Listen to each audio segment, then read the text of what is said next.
దేవుణ్ణి ఆరాధించడానికి కూడి వచ్చిన మీ అందరికీ యేసుక్రీస్తు నామంలో నా హృదయపూర్వకంగా వందనాలు తెలియజేస్తున్నానండి. ఈ ఆరాధన కార్యక్రమాన్ని ప్రార్థనతో ప్రారంభించుకుందాం. అందరూ తల్ల ఉంచి కళ్ళు మూసుకున్నట్లయితే ప్రార్థన చేసుకుందాం. ప్రార్థన. పరిశుద్ధమైన మా పరలోకపు తండ్రి, నీ ఘనమైన శ్రేష్టమైన నామానికి కృతజ్ఞతాస్తుతులు చెల్లిస్తున్నాము తండ్రి. ఈ వారమంతా నన్ను నీ రెక్కల చాటున భద్రపరిచి క్షేమంగా నీ సన్నిధికి చేర్చి సజీవుడుగా మిమ్మల్ని ప్రార్థించే గొప్ప అవకాశాన్ని ఇచ్చినందుకు మీకు కృతజ్ఞతాస్తుతులు చెల్లిస్తున్నాము తండ్రి. తండ్రి, మీ సన్నిధిలో సంఘ క్షేమాభివృద్ధి కొరకు పాటలతోనూ ఆరాధనతోనూ ప్రార్థనలతోనూ మీ వాక్కులతోనూ సంఘంగా మేమంతా కలిసి మీ చిత్తానుసారంగా మిమ్మల్ని మహిమపరచుటకు ఏ ఆటంకము కలగకుండా మీ ఆత్మ సహాయంతో మమ్మల్ని నడిపించమని ప్రార్థిస్తున్నాను తండ్రి. తండ్రి, ఇప్పటి వరకు మీ బిడ్డలందరినీ ప్రేమించి ఎన్నో అనారోగ్య సమస్యల నుండి ప్రాణాపాయ పరిస్థితుల నుండి కాపాడి సజీవులుగా మిమ్మల్ని ఆరాధించడానికి నీ సన్నిధికి చేర్చినందుకే మీకు కృతజ్ఞతాస్తుతులు చెల్లిస్తున్నాము దేవా. మీ సన్నిధికి రావడానికి సిద్ధపడినటువంటి వారిని, మీ సన్నిధికి రావాల్సినటువంటి బిడ్డలను కూడా క్షేమంగా చేర్చమని ప్రార్థిస్తున్నాం తండ్రి. కుటుంబాలలో ఎన్నో సమస్యలతో సతమతమవుతూ మనసులో నెమ్మది లేక మీ ఆదరణ కొరకు, నెమ్మది కొరకు మీ సన్నిధిలో చేరి ఉన్న మీ బిడ్డలందరికీ మంచి మనసును నెమ్మదిని కలుగుజేయమని ప్రార్థిస్తున్నాను తండ్రి. తండ్రి, మీ సన్నిధిలో చేరిన మమ్మును పరిశుద్ధపరచుటకు, మాలో ఏ లోపాలైతే ఉన్నాయో వాటిని సరిదిద్దుకున్నటకు కావలసినటువంటి వాక్కులను మాకు ప్రసాదించండి తండ్రి. చెప్పే ప్రతి మాటను ఆసక్తితో వినుటకు, గ్రహించుటకు, హృదయాల్లో భద్రపరుచుకొని వాటి ప్రకారంగా పాటించుటకు కావలసినటువంటి వివేచన జ్ఞానాన్ని మాకు అనుగ్రహించమని ప్రార్థిస్తున్నాము తండ్రి. అలాగే మా ఆత్మీయ అవసరతలు ప్రసాదించమని యేసుక్రీస్తు నామములో ఈ ప్రార్థన అడిగి వేడుకొంచున్నాము తండ్రి. ఆమెన్.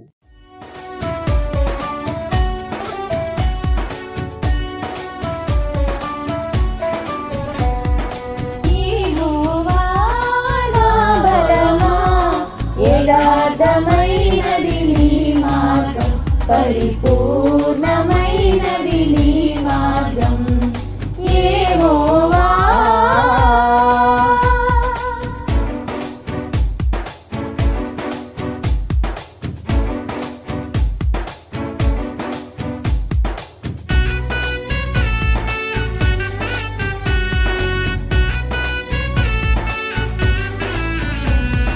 నా శత్రువులు నన్ను చుట్టినను, నరకపు పాశములరి కట్టినను, వరదవలే భక్తిహీనులు పొర్లిన, వరదవలే భక్తిహీనులు పొర్లిన, విడువక నన్ను ఎడబాయని దేవా, విడువక నన్ను ఎడబాయని దేవా.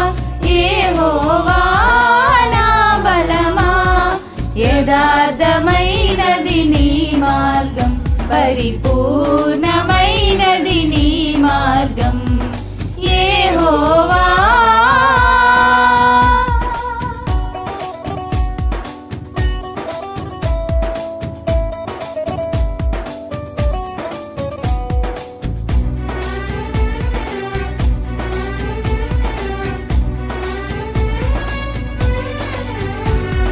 మరణపుటురులలో మరువక మొరలిడ, ఉన్నత దుర్గమై రక్షణ శృంగమై, తన ఆలయములో నా మొర వినెను, తన ఆలయములో నా మొర వినెను.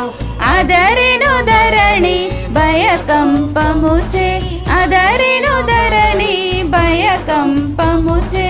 యెహోవా నా బలమా, యథార్థమైనది నీ మార్గం, పరిపూర్ణమైనది నీ మార్గం యెహోవా.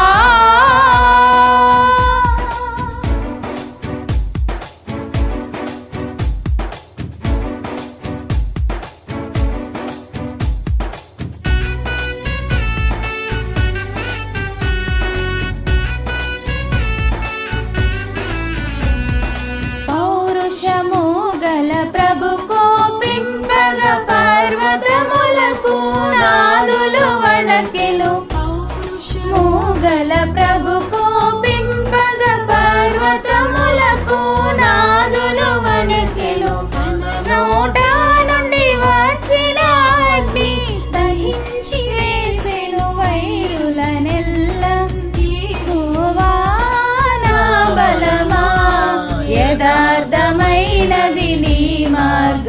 పరిపూర్ణమైనది నీ మార్గం యెహోవా.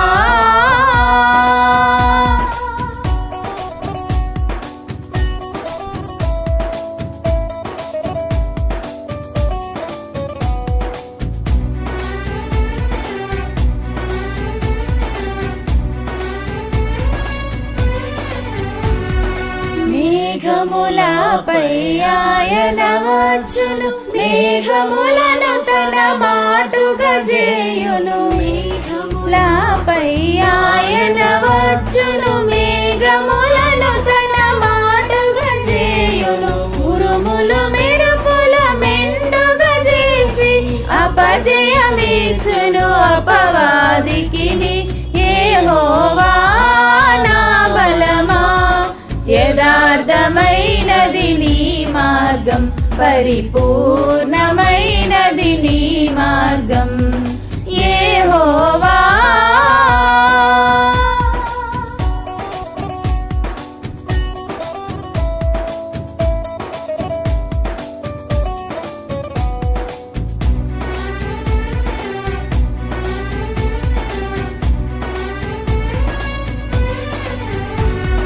దయగల వారిపై దయ చూపించును, కఠినుల ఎడల వికటము చూపును. దయగల వారిపై దయ చూపించును, కఠినుల ఎడల వికటము చూపును. గర్విష్ఠుల యొక్క గర్వముననచును, సర్వము నెరిగిన సర్వాధికారి యెహోవా నా బలమా, యథార్థమైనది నీ మార్గం, పరిపూర్ణమైనది నీ మార్గం యెహోవా.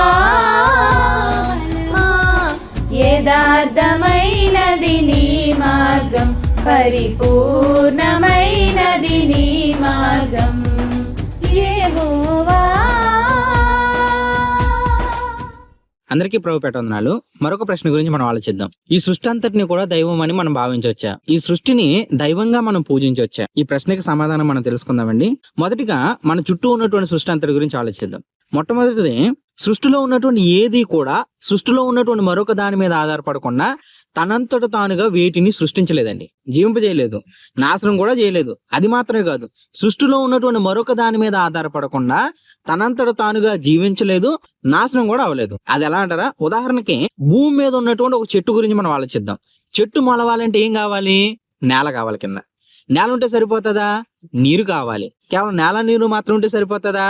లేదు, దానికి మళ్ళా ఖాళీ ప్రదేశం కావాలి ఎదగడానికి. అవి ఉంటే సరిపోతుందా? సూర్యరశ్మి కూడా కావాలండి.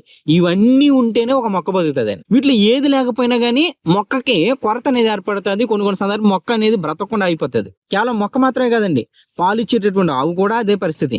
కాటు వేసే పామైనా, పక్షులైనా, జంతువులైనా, ఆఖరికి మనుషులమైనటువంటి మనం కూడా ప్రతి దాని మీద ఆధారపడి మనం బ్రతుకుతున్నాం. ఇలా సృష్టిలో ఉన్నటువంటి దేని గురించి ఆలోచించినానండి, సృష్టిలో ఉన్నటువంటి ప్రతిదీ కూడా ఇంకొక దాని మీద ఆధారపడి జీవిస్తుంది, అన్నిటిని చేయగలుగుతుంది. రెండో పాయింట్ గురించి ఆలోచిస్తే, ఈ సృష్టిలో ఉన్నటువంటి ప్రతి దానికి కూడా కొన్ని అవసరాలు ఉన్నాయండి. అవి కూడా ఇంత మోతాదులోనే ఉండాలనే హద్దులు ఉన్నాయి. అవి ఎక్కువైనా సరే, తక్కువైనా సరే, వాటిలో చాలా మార్పులు వచ్చేసి చాలా సమస్యలు అనేవి ఏర్పడతాయి. ఉదాహరణకి గాలి పీల్చకుండా మనం బ్రతకలేం, నీళ్లు తాగకుండా మనం బ్రతకలేం, ఆహారం లేకపోతే మనకు బ్రతకుండదు, టెంపరేచర్ కావాలి. ఇవి ఎక్కువైనా గానీ చాలా ఇబ్బంది వచ్చేస్తుంది, ఇవి తక్కువైనా గానీ ఇబ్బంది. ప్రతి దానికి అవసరాలు ఉన్నాయి, అవసరాలకు కూడా మళ్ళీ లిమిట్స్ ఉన్నాయి. ఇక మూడో పాయింట్ గా, ఈ సృష్టిలో ఉన్నటువంటి ప్రతిదీ కూడా దాని చుట్టూ ఉన్నటువంటి పరిస్థితుల మీద ఆధారపడి అది ఆటోమేటిక్ గా మారుతూ ఉంటదండి. ఇవి మన సృష్టిలో గమనించేటటువంటి పాయింట్స్ అయితే, ఇక దేవుని దగ్గరికి వెళ్దాం. ఇవి లేకపోతే ఆయన జీవించలేడు అనేటటువంటి అవసరాలు అనేవి దేవునికి అసలు లేవండి.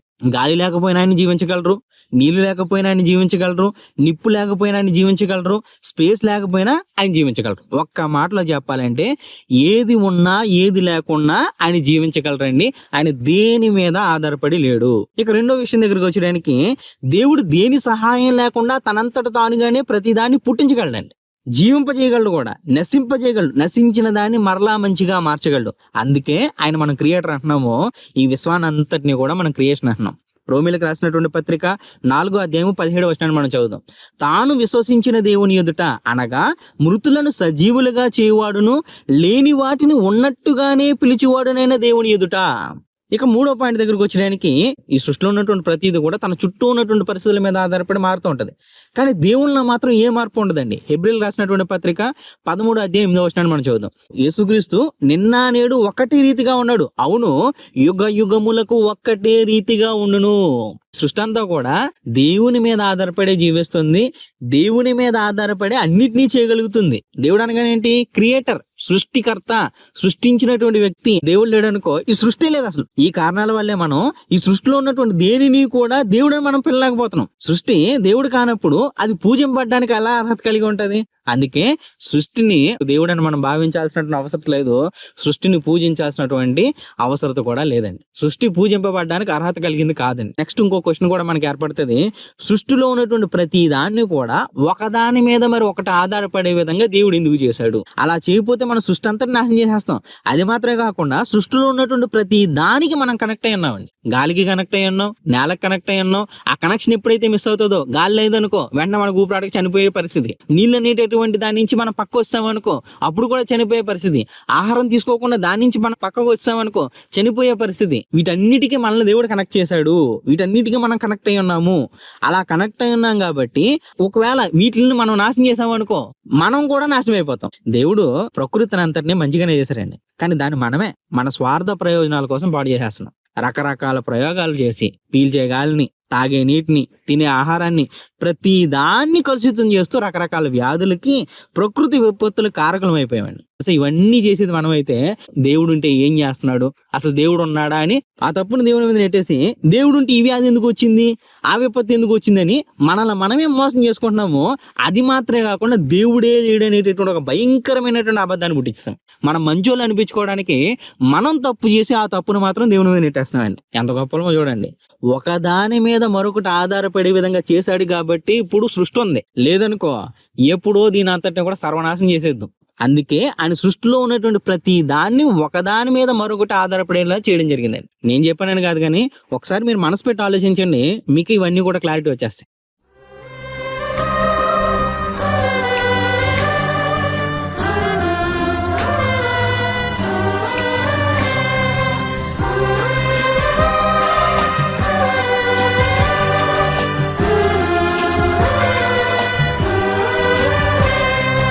దేవా మా కుటుంబము నీ సేవకే అంకితము. దేవా మా కుటుంబము నీ సేవకే అంకితము. ఈ శాపలోకాన నీ సాక్షులుగా నిలువా, నీ ఆత్మతో నింపుమా, నీ ఆత్మతో నింపుమా. దేవా మా కుటుంబము నీ సేవకే అంకితము.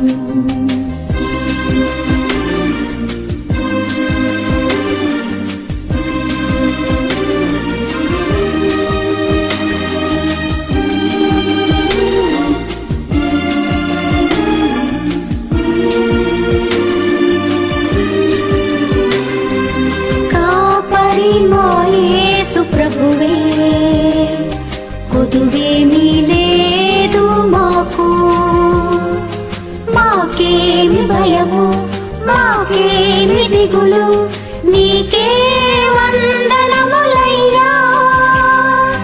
లోబడి జీవింతుము,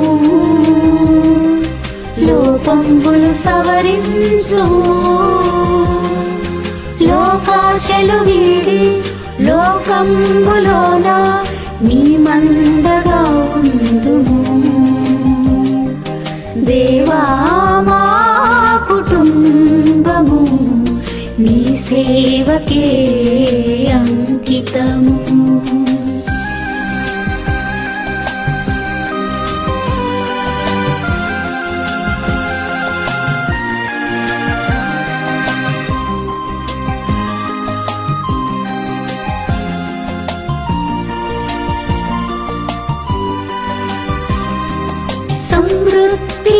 దైవంబును సమృద్ధిగా మాకిమ్ము నెమ్మది గల ఇల్లు నిమ్మళ మగు మనసు ఇమ్మహిలో మాకిమ్మయ్యా ఇమ్ముగా దయచేయుము గిన్నె నిండిన అనుభవం ఎన్నో కుటుంబాల ధన్యులుగా చేయంగా మమ్ములను బలపరచుము దేవా మా కుటుంబము నీ సేవకే అంకితము.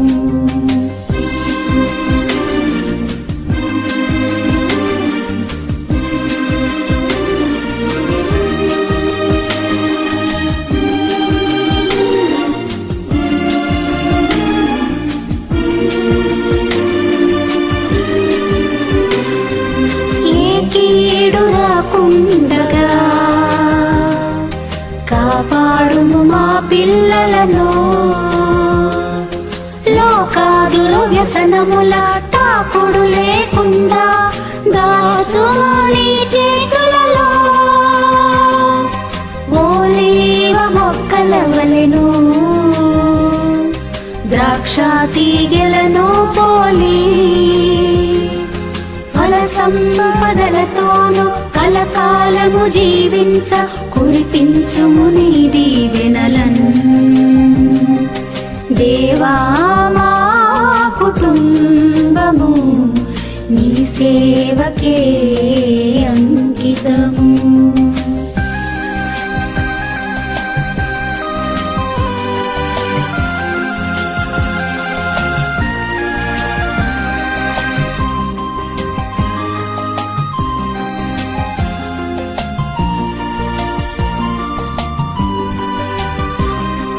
తెంపారజేయుము మాలో సొంపుగా నీ ఘన ప్రేమం నింపు మా హృదయముల శాంతి భాగ్యములతో సంతసంబుగా సాగినము వింతైన నీ ప్రేమను అంతటా ప్రకటింతుము కొంతకాలమే మేము ఉందుము లోకాన చింత చేరగ కోరెదము నీ చింత చేరగ కోరెదము దేవా మా కుటుంబము నీ సేవకే అంకితము దేవా మా కుటుంబము నీ సేవకే అంకితము. ఈ శాపలోకాన నీ సాక్షులుగా నిలువా నీ ఆత్మతో నింపుమా నీ ఆత్మతో నింపుమా దేవా మా కుటుంబము నీ సేవకే అంకితము దేవా మా కుటుంబము నీ సేవకే అంకితము. సామెతల గ్రంథము 16వ అధ్యాయం 1 నుంచి 20 వచనాలు ధ్యానిద్దాం. హృదయాలోచనలు మనుష్యుని వశము, చక్కని ప్రత్యుత్తరం ఇచ్చుటకు యెహోవా వలన కలుగును. ఒకని నడతలన్నీయు వాని దృష్టికి నిర్దోషములుగా కనబడును. యెహోవా ఆత్మలను పరిశోధించును. నీ పనుల భారము యెహోవా మీద నుంచుము, అప్పుడు నీ ఉద్దేశములు సఫలమగును. యెహోవా ప్రతి వస్తువును దాని దాని పని నిమిత్తం కలుగజేసెను. నాశన దినమునకు ఆయన భక్తిహీనులను కలుగజేసెను. గర్వహృదయులందరూ యెహోవాకు హేయులు, నిశ్చయముగా వారు శిక్ష నొందుదురు. కృపాసత్యము వలన దోషమునకు ప్రాయశ్చిత్తము కలుగును. యెహోవా యందు భయభక్తులు కలిగి ఉండుట వలన మనుషులు చెడుతనం నుండి తొలగిపోవుదురు. ఒకని ప్రవర్తన యెహోవాకు ప్రీతికరమగునప్పుడు ఆయన వాని శత్రువులను సహా వానికి మిత్రులనుగా చేయును. అన్యాయం చేత కలిగిన గొప్ప వచ్చుబడి కంటే నీతితో కూడిన కొంచెమే శ్రేష్టము. ఒకడు తాను చేయబోవునది హృదయంలో యోచించుకొనును, యెహోవా వాని నడతను స్థిరపరచును. దేవోక్తి పలుకుట రాజవశము, న్యాయము విధించుట యందు అతని మాట న్యాయము తప్పదు. న్యాయమైన త్రాసును తూనికరాళ్లను యెహోవా యొక్క ఏర్పాటులు. సంచిలోని గుండ్లన్నీయు ఆయన నియమించెను. రాజులు దుష్టక్రియలు చేయుట హేయమైనది, నీతి వలన సింహాసనము స్థిరపరచబడును. నీతిగల పెదవులు రాజులకు సంతోషకరములు, యథార్థవాదులు వారికి ప్రియులు. రాజు క్రోధము మరణదూత, జ్ఞాని అయిన వాడు ఆ క్రోధమును శాంతిపరచును. రాజుల ముఖ ప్రకాశము వలన జీవము కలుగును, వారి కటాక్షము కడవరి వానమబ్బు. అపరంజిని సంపాదించుట కంటే జ్ఞానము సంపాదించుట ఎంతో శ్రేష్టము. వెండిని సంపాదించుట కంటే తెలివిని సంపాదించుట ఎంతో మేలు. చెడుతనము విడిచి నడుచుకొనుటయే యథార్థవంతులకు రాజమార్గము. తన ప్రవర్తన కనిపెట్టువాడు తన ప్రాణమును కాపాడుకొనును. నాశనమునకు ముందు గర్వము నడుచును, పడిపోవుటకు ముందు అహంకారమైన మనసు నడుచును. గర్విష్ఠులతో దోపుడు సొమ్ము పంచుకొనుట కంటే దీన మనసు కలిగి దీనులతో పొత్తు చేయుట మేలు. ఉపదేశమునకు చెవియొగ్గువాడు మేలు నందును, యెహోవాకు ఆశ్రయించువాడు ధన్యుడు. ఉపదేశమునకు చెవియొగ్గువాడు మేలు నందును, యెహోవాను ఆశ్రయించువాడు ధన్యుడు. దేవుడు ఈ మాటలను మన హృదయంలో ఫలింపచేయునుగాక. ఆమేన్.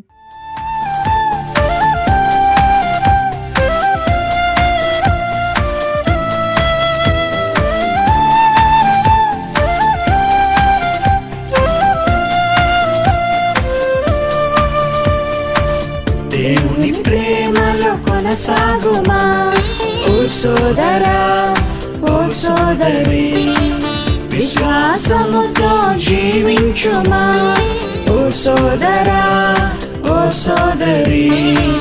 నీతిమంతుడు నిత్య దేవుడు నీతో ఉండును ఎల్లప్పుడూ. నీతిమంతుడు నిత్య దేవుడు నీతో ఉండును ఎల్లప్పుడూ. దేవుని ప్రేమలో కొనసాగుమా ఓ సోదరా, ఓ సోదరి, విశ్వాసముతో జీవించుమా ఓ సోదరా, ఓ సోదరి.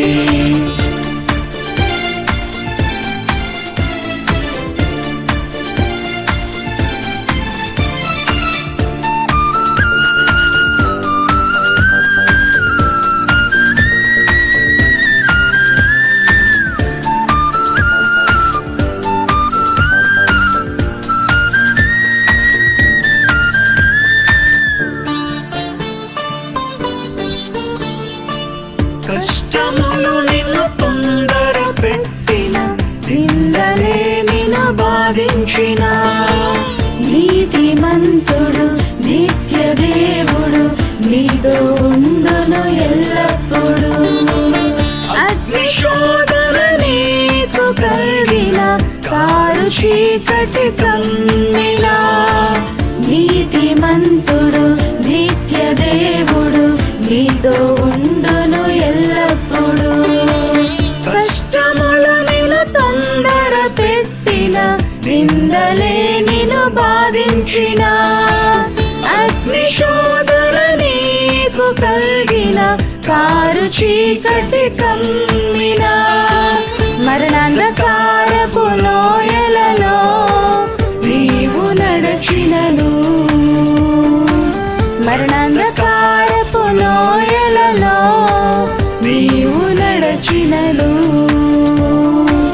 దేవుని ప్రేమలో కొనసాగుమా ఓ సోదరా, ఓ సోదరి, విశ్వాసముతో జీవించుమా ఓ సోదరా, ఓ సోదరి.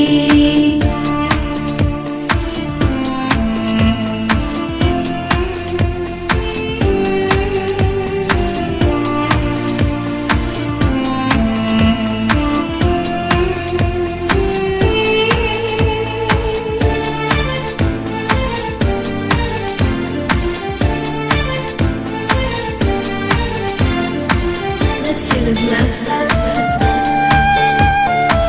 Let's walk in His love.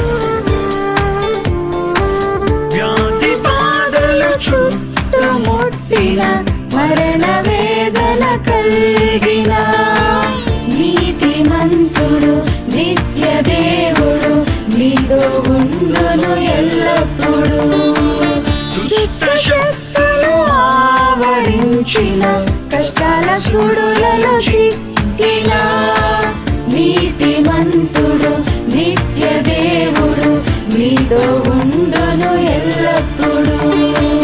వ్యాధి బాధలు చుట్టుముట్టిన మరణ వేదన కలిగిన దుష్ట శక్తులు ఆవరించిన కష్టాల సుడులలో చిక్కిన గణంధకారపు లోయలలో సంచరించినను గణంధకారపు లోయలలో సంచరించినను దేవుని ప్రేమలో కొనసాగుమా ఓ సోదరా ఓ సోదరి, విశ్వాసముతో జీవించుమా ఓ సోదరా ఓ సోదరి. నీతిమంతుడు నిత్య దేవుడు నీతో ఉండును ఎల్లప్పుడూ. నీతిమంతుడు నిత్య దేవుడు నీతో ఉండును ఎల్లప్పుడూ. దేవుని ప్రేమలో కొనసాగుమా ఓ సోదరా ఓ సోదరి, విశ్వాసముతో జీవించుమా ఓ సోదరా ఓ సోదరి. పరిశుద్ధుడైన తండ్రి, ప్రేమ కలిగినటువంటి దేవ, మీ పరిశుద్ధమైన ఉన్నతమైన నామానికి కృతజ్ఞతాస్తుతులు చెల్లిస్తున్నాము తండ్రి. గడిచిన వారమంతా సజీవుల లెక్కలో మమ్మల్ని ఉంచి ఈ ఆదివారపు దినమున మిమ్మల్ని ఆరాధించడానికి మీ మహోన్నతమైన వాక్కులను మేము తెలుసుకొని పరిశుద్ధతలో పరిపూర్ణులుగా తండ్రి మమ్మల్ని మార్చడానికి మరొక అవకాశాన్ని మాకు ప్రసాదించినందుకే కృతజ్ఞతలు చెల్లిస్తున్నాము దేవా. కొద్ది నిమిషములు మీ మాటలు మేము వినబోచుండగా మంచి వివేచనతో ప్రతి మాటను ఆలోచించి అర్థం చేసుకొని హృదయాల్లో భద్రపరుచుకొని ఉన్నతంగా మీరు ఎదగడానికి సహాయాన్ని దయచేయమని క్రీస్తు పేరట ప్రార్థన సమర్పిస్తున్నాడు తండ్రి. ఆమేన్. ఆరాధనకు చేరవచ్చిన మీ అందరికీ ప్రభు అయినటువంటి యేసుక్రీస్తు నామములో నా హృదయపూర్వకమైనటువంటి వందనాలు తెలియజేసుకుంటున్నాను. మత్తయి సువార్త 5వ అధ్యాయము 19 నుంచి 20 వచనాలు చదువుదాం. కాబట్టి ఈ ఆజ్ఞలలో మిగుల అల్పమైన ఒకదానినైనను మీరి మనుషులకు అలాగున చేయ బోధించువాడెవడో వాడు పరలోక రాజ్యములో మిగుల అల్పుడు అనబడును. అయితే వాటిని గైకొని బోధించువాడెవడో వాడు పరలోక రాజ్యములో గొప్పవాడనబడును. శాస్త్రుల నీతి కంటెను పరిసయ్యుల నీతి కంటెను మీ నీతి అధికము కాని ఎడల మీరు పరలోక రాజ్యములో ప్రవేశింపనేరని మీతో చెప్పుచున్నాను. ఇక్కడ ఒక మాట చెప్పాడు, ఈ ఆజ్ఞలలో మిగుల అల్పమైన ఒకదానినైనను మీరి మనుషులకు అలాగున చేయబోధించేవాడు. దేవుని ఆజ్ఞలు ఏవైతే దేవుడు మనుషులుగా మనకిచ్చాడో ఆ ఆజ్ఞలను ఒక్కటైనా మీరి ఇది చేయకపోతే ఏం కాదు, ఇన్ని ఫాలో అవుతున్నాం కదా, ఒక్కటి చేయకపోతే ఏమవుతుంది? ఒక్కటే కదా, అన్నీ చేయగలుగుతున్నాం కదా, మనం అన్నీ చేస్తున్నాం. అన్ని చేసిన మనం ఒక్కటి చేయకపోతే ఏమవుద్ది, ఏమన్నా అవుతుందా అనేటటువంటి ఒక ఆలోచన విధానం అలా దానిని మీరి, అంటే మొదటగా మనం మీరటం, ఎదుటి వారికి అలాగే బోధించటం, అదొక పద్ధతి. ఇప్పుడు ఒకటి మనం మీరినప్పుడు ఎదుటివాడికి ఏం కన్వే అవుతుంది? ఒక సేవకుడుగా లేదా ఒక బోధించేటటువంటి వ్యక్తి, అక్కడ బోధించే పదం వాడాడు అక్కడ, అలాగూ బోధించేవాడు. ఒకటి ప్రతి మాటను పాటిస్తూ బోధించటం అనేటటువంటిది ఒకటి కొందరు. కొన్నిటిలో ఒక ఆజ్ఞను పాటించకుండా మనం తప్పి ఎదుటివారికి కూడా అలాగే బోధించటం. ఇప్పుడు 10 ఆజ్ఞలు ఉన్నప్పుడు 10 ఆజ్ఞల్లో నేను ఒకటి మీరి మిగిలిన 9 చేసినప్పుడు నేను చెప్పేటటువంటి మాటలు విని నేర్చుకుంటున్నటువంటి వారు, నన్ను చూసి ఫాలో అవుతున్న వారికి ఏం కన్వే అవుతుంది? ఇన్ని విషయాలు బోధించేటటువంటి వ్యక్తే ఒకటి చేయట్లేదు కాబట్టి తప్పు కాదు, ఒకటి చేయకపోతే ఏం కాదు అనేటటువంటి ఒక చిన్న చూపు, దేవుని ఆజ్ఞల పట్ల ఒక చిన్న చూపు, ఒక నిర్లక్ష్యం అనేటటువంటిది ఎదుటి వ్యక్తులకి కన్వే అవుతుందా అవదా? ఖచ్చితంగా అవుతుంది. దాని గురించే చాలా ప్రత్యేకంగా ఆయన ఇక్కడ మాట్లాడుతున్నటువంటి మాట. ఒక్క అల్పమైనటువంటి దానిని, అంటే దేవుని దృష్టిలో ఆజ్ఞలు ఎప్పుడు అల్పమైనవిగా ఉండవు. మనం చూస్తాం, చిన్న చూపుగా మనం చూస్తాం, ఇది చిన్నది, ఇది పెద్దది, ఇది ఒక్కటి చేయకపోతే ఏం కాదులే, చిన్నదే కదా అని మనం అనుకుంటాం. అది మనిషి యొక్క దృష్టికోణంలో దేవుడు మాట్లాడుతున్నటువంటి మాట. అల్పమైనటువంటి ఒక దానిని మీరి ఎదుటివాడికి కూడా అలాగే బోధించడం, అంటే మనం పాటించకుండా ఎదుటివాడికి బోధిస్తా ఉన్నాం. అప్పుడు ఏమైపోతాం? ఒక మాట బైబిల్లో చూడగలిగితే మనం, యాకోబు రాసినటువంటి పత్రిక 2వ అధ్యాయము, ధర్మశాస్త్రాన్ని ఇచ్చినటువంటి దేవుడు, గత ఎపిసోడ్లో మనం ధర్మశాస్త్రం గురించి మనం మాట్లాడుకున్నాం. ధర్మశాస్త్రం అంటే ఏంటి అని. ఆ ధర్మశాస్త్రాన్ని దేవుడు ఎందుకు ఇచ్చాడు, ధర్మశాస్త్రాన్ని ఇవ్వకపోతే ఏమవుతుంది మనిషి బ్రతుకు, ఏమవుతుంది అని గత ఎపిసోడ్లో మనం చూసాం. అయితే దేవుడిచ్చినటువంటి ఆ ధర్మశాస్త్రంలో ఉన్నటువంటి ఆజ్ఞలు ఏమున్నాయి? 10 ఆజ్ఞలు మెయిన్గా మనకు కనబడతా ఉంటాయి. అది పాత నిబంధన అయినా కొత్త నిబంధన అయినా 10 ఆజ్ఞలు మనకు కనబడతా ఉంటాయి. ఇక్కడ దేవుని యొక్క ఆజ్ఞలు మారవు, అమలు చేసే విధానం మారుతుంది. దేవుడు ఒక మనిషికి ఇచ్చినటువంటి ఆజ్ఞలు, నిబంధనలు ఎప్పుడు మారవు. అమలు చేసేటటువంటి విధానాలు, విధి విధానాలు మారుతూ ఉంటాయి.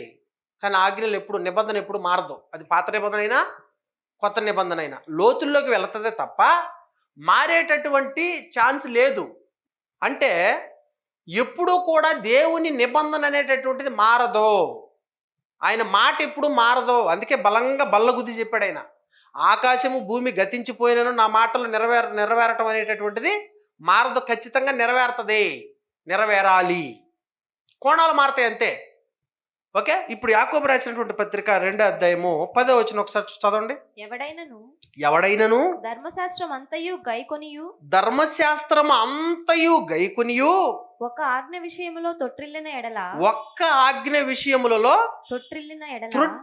ఎడల ఆజ్ఞలన్నిటి విషయములో అపరాధి అగును. అంటే నువ్వేమైపోతావు? 9 ఫాలో అయ్యావు, ఒక్క విషయంలో పోయావు. కొన్నిసార్లు వీడికి 100కి పెట్టినప్పుడు, ఒక ఎగ్జామ్ 100 మార్కులకు పెట్టినప్పుడు, లేదా పాస్ మార్క్ ఇన్నిటికి అని పెట్టినప్పుడు, క్వాలిఫై అవ్వడానికి ఇన్ని మార్కులను పెట్టినప్పుడు 100కు ఒక 30 లేకపోతే 35 క్వాలిఫైడ్ ఉంటుంది కదా. అది పెట్టినప్పుడు 35కి పాస్ అనుకున్నప్పుడు 35 క్వాలిఫై అన్నప్పుడు ఒక్క మార్కులో పోయిందనుకోండి, ఏమంటారు? ఒక్కటే కదండి, పాస్ మార్క్కి ఆ పాస్ మార్కు ఆ ఒక్కటే కదా తగ్గింది, పాస్ అవ్వడానికి తగ్గింది 1 మార్కే కదా, పాస్ చేసేయచ్చు కదా. ఒక్క మార్కులో పోయిందండి, జస్ట్ ఒక్క మార్కు. ఆ ఒక్క మార్కు వచ్చి ఉంటే నేను ర్యాంక్ కొట్టేద్దు, జస్ట్ ఒక్క మార్కులో పోయింది అంటాం. అలాగే దేవుడు పెట్టినటువంటి ఆజ్ఞల్లో 9 ఫాలో అయ్యి 1 మిస్ అయితే ఏమైపోయినట్ట? నువ్వు రాసినటువంటి 34 మార్కులు ఏదైతే నువ్వు రాసావో ఆ 34 జీరోకి వచ్చేస్తుంది. దేవుని విధానం కూడా అలాగే ఉంటుంది. దేవుడు అస్సలు ఒప్పుకోడు ఆయన. కనుక నువ్వు 9 ఫాలో అయ్యావు అని చెప్పేసి అన్నిట్లో ఆయన ఒప్పుకుంటానంటే ఒప్పుకోడు. ఆ 1 మిస్ అయ్యావంటే మొత్తం పోయినట్టే. అందుకే చూడండి, ఎంత పెద్ద సేవకుడైనా ఎంత గొప్ప సేవకుడైనా ఒక్క తప్పు ఏదైనా చేసాడు అనుకోండి, ఒక దొంగతనం దగ్గర లేదంటే ఒక వ్యభిచారం దగ్గర ఒక తప్పు చేసాడు అనుకోండి ఒక సేవకుడు, యావత్ క్రైస్తవ్యం లేదా ప్రపంచం అంతా ఆ వ్యక్తిని ఎలా చూస్తుంది చెప్పండి? ఛీ, ఇంత పెద్ద సేవకుడయ్యండి, ఇంత గొప్ప సేవకుడయ్యండి, ఇతనేంటి ఇలా చేశాడు అనే ఒక చిన్న చూపు చూస్తారా? చూడరా? అంటే చూడమని కదా దాని ఉద్దేశం, నేను చెప్పే ఉద్దేశం. ఆటోమేటిక్గా ఏమైపోతుంది? ఒక చిన్న చూపు. ఇన్ని విషయాలు చెప్పేటటువంటి నేను ఏదైనా ఒక తప్పుడు పని చేశాను అని అంటే మీకందరికీ ఒక చిన్న చూపు ఏర్పడిపోతుంది. ఎవరి విషయంలో అంతే, సరే ఎవరి విషయంలో అయినా అంతే. అది బోధించే బోధకుడైనా వినేటటువంటి ఒక విశ్వాస అయినా ఎవరైనా సరే ఒక క్రైస్తవుడిగా ఒక తప్పు చేశాము అని అంటే అప్పటి వరకు నువ్వు ఎన్ని గొప్ప విషయాలు నువ్వు చెప్పినా ఇక్కడ దేవుని రాజ్యంలో నువ్వేమైపోతావు, సంఘంలో నువ్వేమైపోతావు, లేదా సమాజంలో నువ్వేమైపోతావు అని అంటే ఒక తప్పుడు వ్యక్తిగా నువ్వు మారిపోతావు. అంటే ఒక చిన్న చూపు, నీ మాటకి విలువ ఉండదు. అది సంఘం గురించి ఆయన మాట్లాడుతున్నాడు. సంఘములో దేవుని దృష్టిలో సంఘం అంటే దేవుని రాజ్యం అంటే అది దేవునిదే కదా. మరి ఆయన సన్నిధిలో ఆయన దగ్గర నువ్వు అక్కడ చేసావు అని అంటే ఆయన వదిలిపెడతాడంటే వదిలిపెట్టడు, చూస్తాడు. పడటం సహజమే, కానీ అన్నీ పోతాయి. కాబట్టి ఆ విషయంలో నువ్వు చాలా జాగ్రత్తగా ఉండాలి. నువ్వు చాలా జాగ్రత్తగా నువ్వు ఉండాలి అనే విషయాన్ని ఆయన బల్లగుద్ది చెప్తున్నాడు ఇక్కడ. ఓకే, ఇప్పుడు పాత నిబంధనలో మనిషికి 10 ఆజ్ఞలు ఉన్నాయి. ఇజ్రాయేలీకి దేవుడు ఇచ్చినటువంటి ఆజ్ఞలన్నీ 10 కమాండ్స్. వీటిల్లో చాలామంది భక్తులు చాలా విషయాల్లో మీరారు. దావీదు మీరినటువంటి విషయాలు కొన్ని విషయాలు, అన్ని విషయాలు అందరూ మీరరు. ఒక్క విషయమే, దావీదు దగ్గర ఒక విషయం, లేదంటే మోషే గారి దగ్గర ఒక విషయం, బైబిల్లో ఉన్నటువంటి భక్తుల దగ్గర ఒక్కొక్కరి దగ్గర ఒక్కటే ఉంటుంది. నీ దగ్గర అలాగే ఉంటుంది, నా దగ్గర అలాగే ఉంటుంది.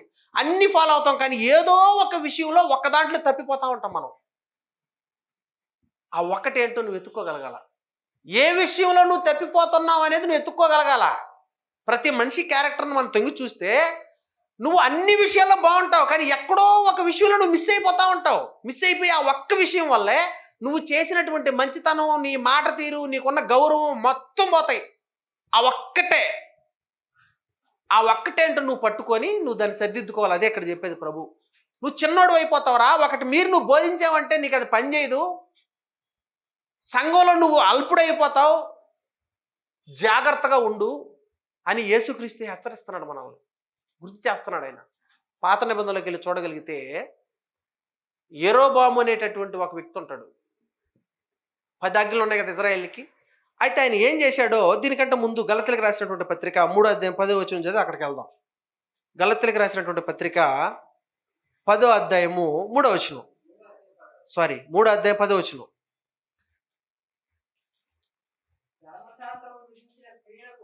ధర్మశాస్త్రము విధించిన క్రియలకు సంబంధులందరూ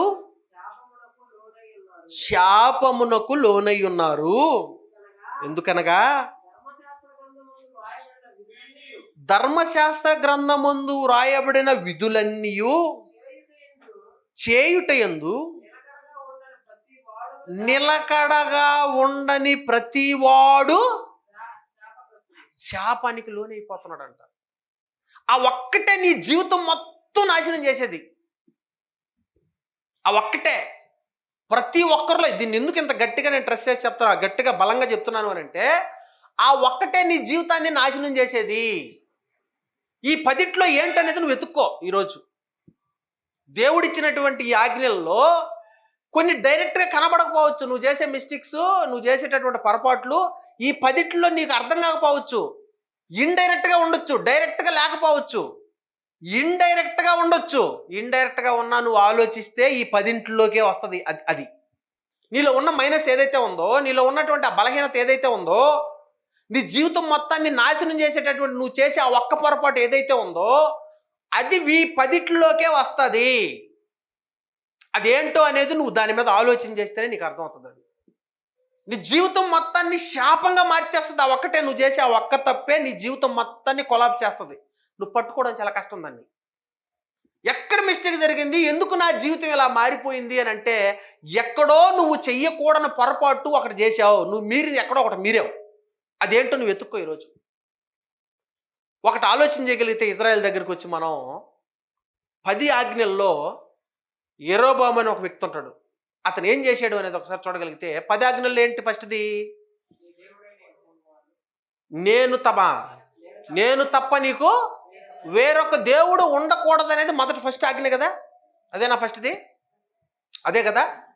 ఆ ఆజ్ఞ విషయంలో మీరినందుకు ఆయన జీవితం ఎలా అయిపోయింది, టోటల్గా ఇజ్రాయేలీల జీవితం అంతా ఏమైపోయిందో ఇప్పుడు ఒకసారి చూడగలిగితే మనం రాజుల మొదటి గ్రంథము 12వ అధ్యాయము, రాజుల మొదటి గ్రంథము 12వ అధ్యాయము 27 నుంచి చదువు. యెరోబాము తన హృదయమందు తలంచి ఆలోచన చేసి 2 బంగారపు దూడలను చేయించి జనులను పిలిచి యెరూషలేమునకు పోవుట మీకు బహు కష్టము. ఇజ్రాయేలు వారులారా, ఐగుప్తు దేశములో నుండి మిమ్మును రప్పించిన మీ దేవుడు ఇవే అని చెప్పి ఒకటి బేతేలునందును ఒకటి దానునందును ఉంచెను. దాను వరకు ఈ రెండింటిలో ఒక దానిని జనులు పూజించుట వలన రాజు చేసిన కార్యము పాపమునకు కారణమాయనో. ఏం చేశాడంటే యెరోబాము, ఏదైతే దేవుడు 10 ఆజ్ఞల్లో మొదటి ఆజ్ఞగా నేను తప్ప మీకు ఇంకొక దేవుడు ఉండకూడదని చెప్పిన ఆజ్ఞ ఏదైతే ఉందో ఆ ఆజ్ఞను మీరాడు. అక్కడ పరిస్థితి ఏదైనా అయి ఉండొచ్చు. అక్కడ సందర్భం ఏంటి? అప్పటికే సొలొమోను గారి చేసినటువంటి పనులకి చాలా బాధల్లోకి వెళ్ళిపోయినారు ఇజ్రాయేలీలు అందరూ. దావీదు ఉన్నప్పుడు బాగుంది. సొలొమోను దగ్గరికి వచ్చేసరికి సొలొమోనుకు తెలిసిందే కదా సొలొమోను గారి గురించి మనకి. 1000 మంది భార్యలు, విచ్చలవిడిగా అన్ని దేవతల వైపు, అన్ని స్త్రీల వైపు ఆయన మనసు తిప్పబడింది. అలాంటి పరిస్థితుల్లో విపరీతమైనటువంటి పెయిన్, బాధ అనుభవిస్తున్నారు ఇజ్రాయేల్ 12 గోత్రాల వారు.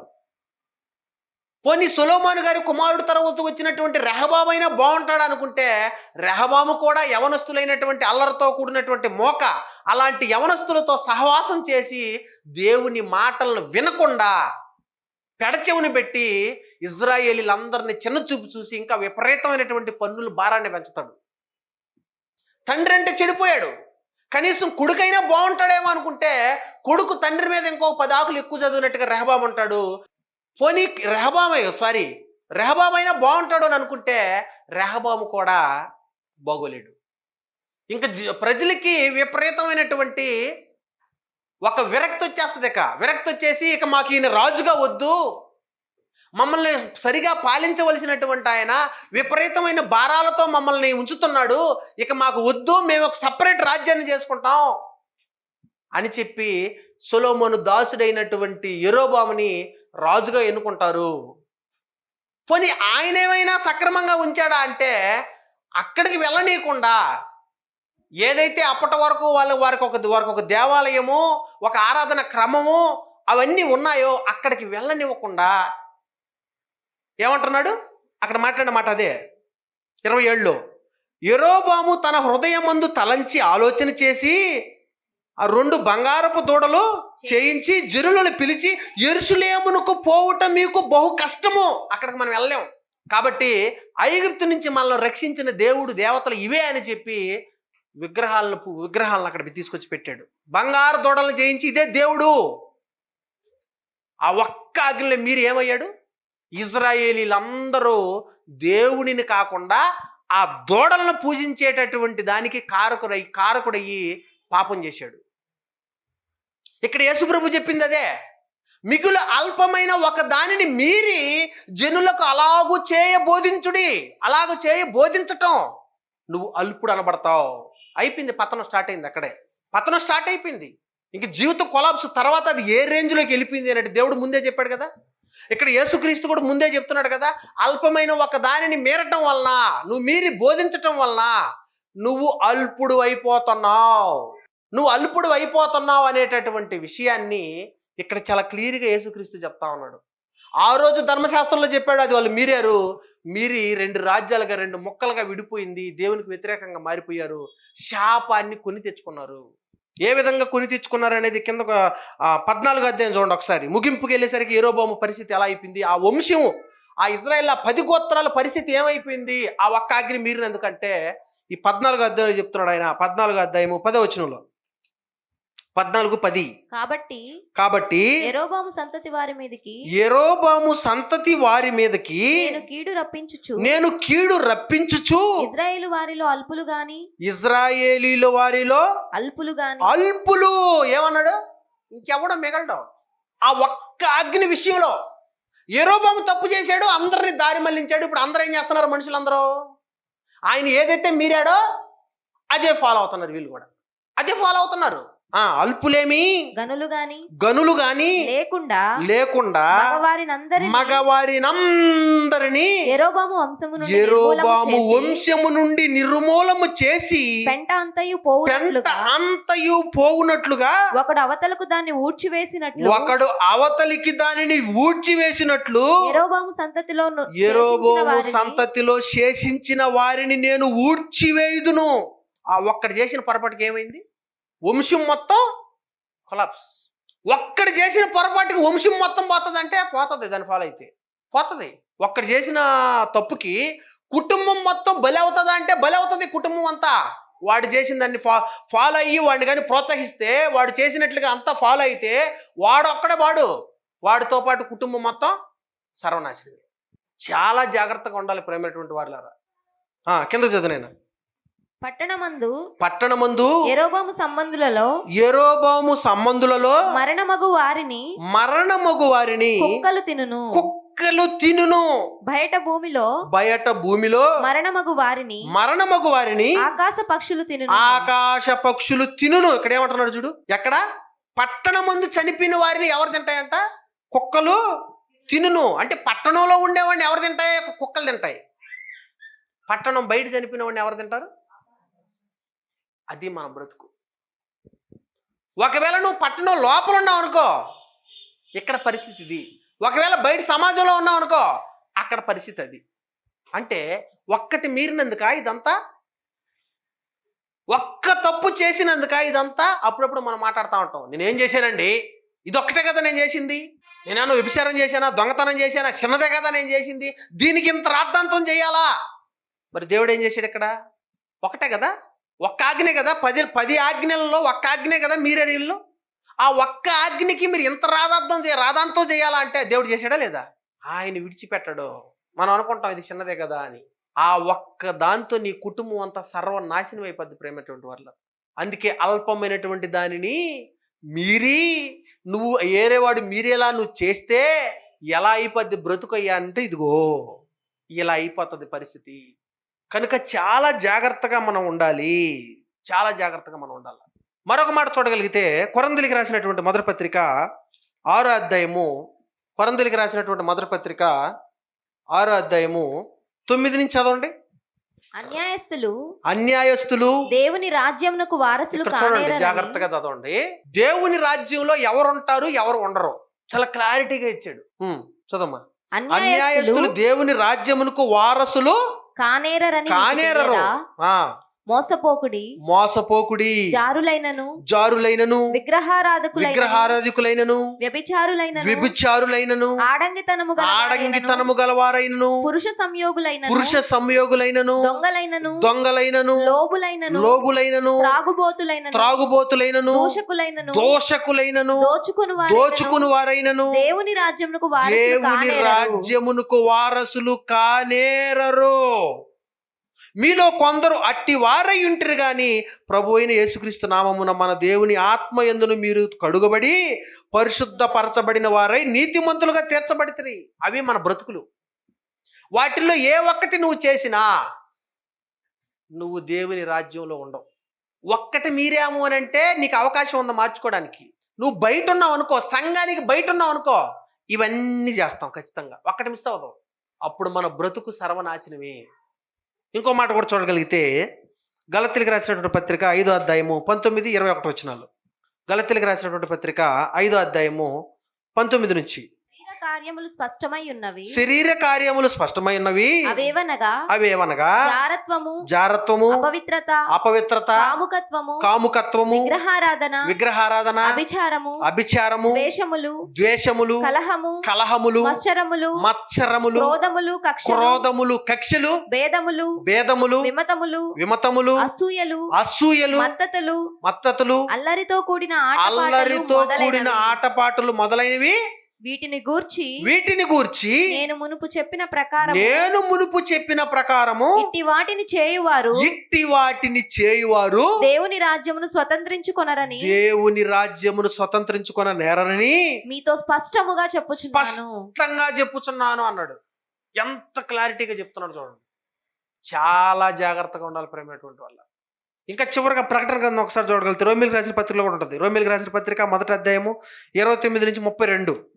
అట్టివారు సమస్తమైన దుర్నీతి చేతను దుష్టత్వము చేతను లోభము చేతను ఈర్ష్య చేతను నిండుకుని మత్సరము నరహత్య కలహము కపటము వైరమన వాటితో నిండిన వారై కొండ్రెగాండ్రును అపవాదకులను దేవద్వేషులను హింసకులను అహంకారులను బింకములాడువారును వాటిని కల్పించువారును తల్లిదండ్రులకు అవిధేయులను అవివేకులను మాట తప్పువారును అనురాగరహితులను నిర్దయులునైరి ఇట్టి కార్యములను అభ్యసించువారు మరణమునకు తగినవారు. వీటిల్లో ఏది నువ్వు చేస్తున్నావో నువ్వు ఆలోచించుకో. నీకు అవకాశం ఉందో మార్చుకోవడానికి ప్రయత్నం. దేవుని రాజ్యంలో అల్పులయ్యేటటువంటి విషయాలు చాలా క్లారిటీగా దేవుడు ప్రతి విషయాన్ని చెబుతున్నట్టుగా ఇక్కడ మనకు కనబడుతుంది. ఓకే, అయితే ఈ మాట చెప్పుకుంటూ ఆయన వచ్చాడు కదా, శాస్త్రుల నీతి కంటేను పరిసయ్యుల నీతి కంటేను మీ నీతి అధికము కాని ఎడల అసలు పరలోక రాజ్యంలోకి అసలు ప్రవేశించరు అనేసాడు. ఫస్ట్ స్టెప్లో ఏమన్నాడు? ఈ చిన్న వాటిలో మిగులు అల్పమైనటువంటి వాటిలో నువ్వు ఒకటి మీరినా నువ్వు అల్పుడు అయిపోతావు అని చెప్పాడు. ముగింపులోకి వెళ్ళేసరికి ఏం చెప్పాడు? అసలు నువ్వు పరలోక రాజ్యంలోకి నువ్వు అసలు వెళ్ళవనేసాడు. అంటే దేవుడు చెప్పినటువంటి ప్రధానమైనటువంటి ఆజ్ఞలను విడిచిపెట్టి ఏవైతే అవసరము లేనటువంటివి వాటిని పట్టుకొని మనం ఫాలో అయ్యేటటువంటి పరిస్థితులు. ఈ పరిసయ్యులు సద్దుకాయలు ఏం చేశారో ఒకసారి చూడగలిగితే మనం మత్తయి సువార్త 23వ అధ్యాయంలో, మత్తయి సువార్త 23వ అధ్యాయం 23వ వచనం. అయ్యో వేషధారులైన శాస్త్రులారా పరిసయ్యులారా మీరు పుదీనాలోను సోపులోను జీలకర్రలోను 10వ వంతు చెల్లించి ధర్మశాస్త్రములో ప్రధానమైనటువంటి ఆజ్ఞలను అనగా న్యాయమును కనికరమును విశ్వాసమును విడిచిపెట్టి వాటిని మానక వీటిని చేయవలసి ఉండెను. అంటే దేన్ని పట్టుకున్నారు? దేన్ని వదిలిపెట్టేశారు? ప్రధానమైనటువంటి ఆజ్ఞలనేమో చిన్న చూపు చూసి పక్కన నెట్టారు. ఏవైతే అసలు అవసరం లేదో వాటిని ముందుకు తెచ్చి వాటిని ఆజ్ఞలుగా పెట్టి మనుషులు అవి ఫాలో అయ్యే విధంగా చేస్తున్నారు. అందుకే చూడండి, కొన్ని సంఘాల్లో కూడా ఏవైతే మనిషి బ్రతుకులను మార్చవలసిన విషయాలు ఉంటాయో అవి చెప్పరు.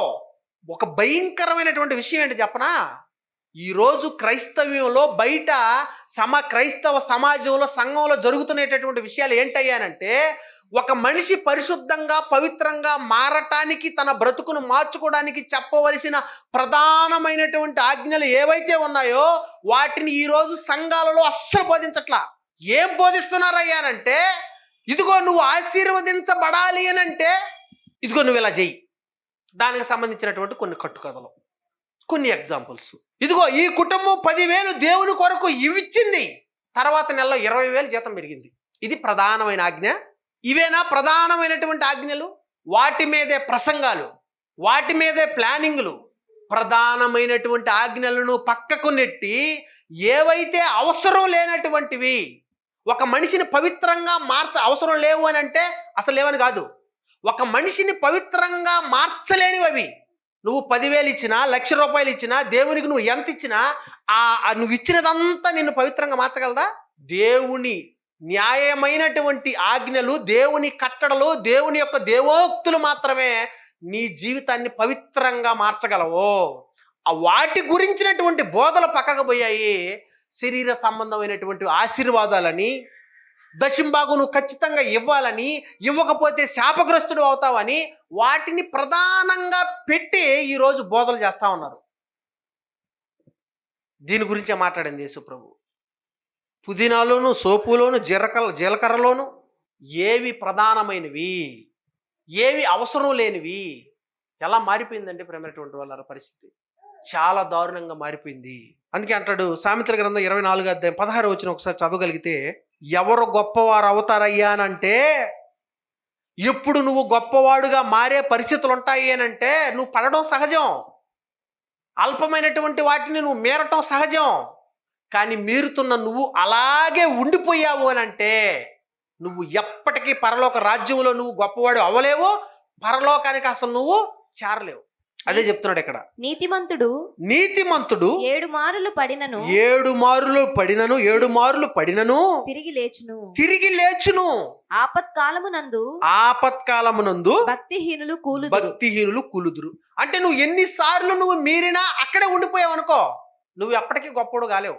నేను పడ్డాను, నేను ఆజ్ఞను తప్పాను, ఇది తగదు, ఇది చెయ్యకూడదు అని నువ్వు మరలా లేయటానికి నువ్వు ప్రయత్నం చేస్తే ఒకరోజు గొప్పడైపోతావు. నువ్వు మీరు ఇంకా అలాగే కంటిన్యూ చేసుకుంటూ వెళ్ళావు అనుకో, నువ్వు ఇంకా ఎప్పటికీ గొప్పడు కాలేవు. భూమి మీద శాపం, పరలోకానికి నో ఎంట్రీ. ఆలోచన చేయండి ప్రేమటువంటి వాళ్ళ, ఆలోచన చేయాలి. అందుకనే ఇంకా గొప్పవాడు అవ్వాలనేది కూడా ఆయన చెప్పాడు. యాకోబు రాసినటువంటి పత్రిక 3:2 వచనం. అనేక విషయములలో మనమందరము త్రొట్రిల్లుచున్నాము. నిజమే కదా, అనేక విషయాలలో మనం త్రొట్రిల్లుచున్నాం కదా. ఎవడైనను మాట యందు తప్పని ఎడల, మాట ఇచ్చి దేవుడు చెప్పిన మాటను చెప్పి అట్టివాడు లోపము లేనివాడై తన సర్వ శరీరమును స్వాధీనమందుంచుకొన శక్తి గలవాడగు. స్వాధీనమందుంచుకోవడానికి శక్తి గలవాడగును. అంటే మాట ఇచ్చి తప్పనటువంటి వాడు గొప్పడవుతాడు. తర్వాత చెప్పిన పాయింట్ అదే కదా. చెప్పి చేసి బోధించేవాడు లేదా బోధించి చేసేవాడు గొప్పడవుతాడు. మీరి చెప్పేవాడు గొప్పవాడు ఎప్పటికీ అవడు. ఒకసారి లోకాసు వార్త 12:47 వచ్చును. ఈ విషయాలన్నీ మనకు తెలిసిన తర్వాత, ఇవన్నీ మనం వినిన తర్వాత, ఇవన్నీ మనం నేర్చుకున్న తర్వాత మనం గనక ఫాలో అవ్వకపోతే పరిస్థితి ఎలా ఉంటది అని అనేది ఇక్కడ చెప్తున్నాడు లోకాసు వార్తలో. తన యజమానుని చిత్తం ఎరిగి. ఒక్క నిమిషం. లోకాసు వార్త 12:47 వచ్చును. ఇక్కడ తన యజమానుని చిత్తం ఎరిగియుండియు అంటే ఎరిగామా? ఇప్పుడు దాకా మాట్లాడుకునేదంతా ఎరిగాము. తన యజమానుని చిత్తం ఎరిగియుండియు సిద్ధపడక. ఈ విన్న తర్వాత నువ్వు ఇలా సిద్ధపడక అతని చిత్తము చొప్పున జరిగింపక ఉండు దాసునికి అనేకమైన దెబ్బలు తగులును. ఇప్పుడు నువ్వు విన్నావు, ఇవన్నీ అన్నీ విన్నావు, చక్కగా నేర్చుకున్నావు. ఇప్పుడు ఇవన్నీ విన్న తర్వాత నువ్వు ఫాలో అవ్వటానికి నువ్వు కష్టపడలేదు అనుకో, నువ్వు ఫాలో అవ్వటానికి వాటిని నెరవేర్చడానికి, వాటిని పాటించడానికి నువ్వు ప్రయత్నం చేయలేదనుకో, ఏం తగలుతాయట? ఒక దెబ్బ, అనేకమైన దెబ్బలు. ఒక దెబ్బ కాదు ఇక్కడ, అనేకమైన దెబ్బలను తగులును. అయితే తెలియక దెబ్బలకు తగిన పనులు చేసిన వానికి కొద్ది దెబ్బలే తగులును. అన్ని దెబ్బలు తగులుతాయని తెలియకుండా చేసేయడానికి ఎవడన్నా, అప్పుడు వాడికి ఎన్ని దెబ్బలు తగులుతాయి? కొద్దిగానే. ఇప్పుడు మీరు అందరూ అన్ని తెలుసుకున్నారా, తెలుసుకోలేదా? విన్నారు కదా. విన్న తర్వాత ఇప్పుడు మీకు కొన్ని దెబ్బలా, అనేకమైన దెబ్బలు. బయటివేవి వినకుండా ఫాలో అయిపోతూ ఉంటాడు. కొన్ని తెలిసో కొన్ని తెలియకో వెళ్ళిపోతూ ఉంటాడు. వాడికి కొన్ని దెబ్బలే. అప్పుడప్పుడు కొన్ని పొరపాట్లు చేసినప్పుడు, కొడతా ఉన్నప్పుడు కొంతమంది ఏమంటారంటే, ఏమండి ఏదో తెలియ చేశాడండి, వదిలేయండి.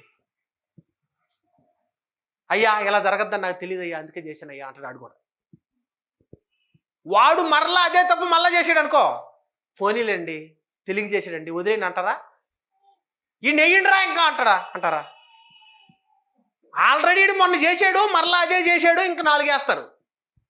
ఫస్ట్ టైం చేసినప్పుడు 2 వేశారు, నువ్వు మరలా అదే రిపీట్ చేసావు అనుకో, ఈసారి 2 కాదు 4 కలిసి కొడతారు. అవునా కదా? కనుక తెలియక చేస్తే కొన్ని దెబ్బలే. ఇప్పుడు మనకు తెలిసిపోయింది. ఇప్పుడు తెలిసి కనుక మనం ఫాలో అవ్వకపోతే అనేకమైన దెబ్బలు. అవసరమా? ఒకసారి ప్రసంగి గ్రంథం 10వ అధ్యాయం మొదటి వచనం చూడండి. అద్భుతమైనటువంటి మాట ఇక్కడ రాయబడింది. ప్రసంగి గ్రంథము బుక్కావాని తైలములో, ఒక్క నిమిషం అమ్మా, 10వ అధ్యాయము మొదటి వచనం. బుక్కావాని తైలములో చచ్చిన ఈగలు పడుట చేత అది చెడు వాసన కొట్టును. కొంచెము బుద్ధిహీనత. ఏంటిది? బుక్కావాని తైలములో సచ్చిన ఈగలు పడుట చేత అది ఏమైపోయిందట? తైలం అంతా బాగుంది, సచ్చిన ఈగ ఒకటి పడింది దాంట్లో. ఏమైపోయింది? ఇప్పుడు సాంబారులో బల్లి పడింది. సాంబార్ చాలా టేస్ట్గా ఉంది కానీ బల్లి పడింది. ఏమైపోయింది? సాంబార్ అంతా మొత్తం పోయింది. అలా టీలో ఏదో ఒక ఈగ పడింది, చాలా తాగదామని చెప్పేసి మంచిగా పెట్టుకున్నాం, టీలో ఈగ పడింది. ఏమైపోయింది? ఇప్పుడు టీ మొత్తం పోయింది. అలాగే కొంచెము బుద్ధిహీనత త్రాసులో ఉంచినప్పుడు జ్ఞానమును ఘనతను తేలగొట్టును. నీ జీవితంలో బుద్ధిహీనత అనేది వచ్చినప్పుడు ఏమైపోతుంది? నీ బ్రతుకంతా తేలిపోతుంది. అక్కడ నీ బతుకు బయటపడుతుంది, కంపు కొడుతుంది. కనుక ప్రేమైనటువంటి వాళ్ళరా, ఆ ఒక్క చిన్న మాటలో ఎంత ఉందా అంటే ఉంది. మరి ఇప్పుడు చదవండి మత్తయి సువార్తలో వచ్చిన, ఇప్పుడు కంటిన్యూగా చదివండి దాన్ని. మత్తయి సువార్త 5వ అధ్యాయము 19వ వచనం. కాబట్టి ఈ ఆజ్ఞలలో మిగులు అల్పమైన ఒకదానినైనను మీరి మనుషులకు అలాగునే చేయబోధించువాడు ఎవడో వాడు పరలోక రాజ్యములో మిగులు అల్పుడు అనబడును. అయితే వాటిని గైకొని బోధించువాడెవడో. ఇప్పుడు దేవుడు అన్ని తెలియపరచాడు నీకు, నువ్వు గైకొన్నావు, నువ్వు ఇప్పుడు బోధిస్తున్నావు. గైకొని బోధించువాడెవడో వాడు పరలోక రాజ్యములో గొప్పవాడు అనబడును. శాస్త్రుల నీతి కంటేను పరిశీలన నీతి కంటేను మీ నీతి అధికంగా లేకపోతే మీరు పరలోక రాజ్యంలో ప్రవేశించరు. ఇజ్రాయేలుకి ఇచ్చింది ఒక రకంగా చెప్పాలంటే వాళ్ళ కాలమే అజ్ఞాన కాలం అనుకోవచ్చు. ఇప్పుడు మన కాలం ఏంటి? పరిపూర్ణమైనటువంటి కాలం. పాత నిబంధన కాలంలో అన్నిటికీ సమాధానాలు వాళ్ళకి దొరికేవే కాదు. ఇది చెయ్యండి అంటే నోరు మూసుకొని సైలెంట్గా చేయటమే వాళ్ళ పని. ఇప్పుడు అలా కాదు. ఏది చేయాలి, ఎప్పుడు చేయాలి, ఎందుకు చేయాలి, ఎలా చేయాలి, ప్రతి దానికి పరిపూర్ణమైనటువంటి జ్ఞానం ఈరోజు యేసుక్రీస్తు ద్వారా మనకే లభించింది. ఈ విషయాలన్నీ తెలుసుకొని మనం పాటించకపోతే అనేకమైనటువంటి దెబ్బలో పరలోకంలో గేటు కూడా మనం తాకలేము. ఓకే, ప్రార్థన చేసుకుందాం. ప్రార్థన. పరలోకమందున్న మా తండ్రి, నీ నామము పరిశుద్ధపరచబడును గాక. నీవు భూమిని, ఆకాశమును, అందులో ఉన్న సమస్తమును మా కోసం కలిగించావు. పాపులమైన మమ్మల్ని సహిస్తూ మేము చేసే చెడు పనులను ఓర్చుకుంటూ మా మార్పు కోసం ఎదురు చూస్తున్నావు. నరకానికి పోకుండా మమ్మల్ని కాపాడడానికి, మంచి వైపుకు మమ్మల్ని నడిపించడానికి ప్రతి క్షణము కష్టపడుతున్నావు తండ్రి. మా పాపాల నుండి మమ్మల్ని విడిపించడానికి యేసుక్రీస్తు వారిని మరణింపజేసి మాకు జీవాన్నిచ్చావయ్యా. బాప్తిస్వం ద్వారా మమ్మల్ని మరలా పుట్టించావు. పరిశుద్ధాత్మని మాలోకి పంపి అంతం వరకు మమ్మల్ని కాపాడుతున్నావు. మాకు ప్రతి దినము ఆరోగ్యాన్ని ఇస్తున్నావు. కీడు నుండి, శోధన నుండి మమ్మల్ని తప్పిస్తున్నావు.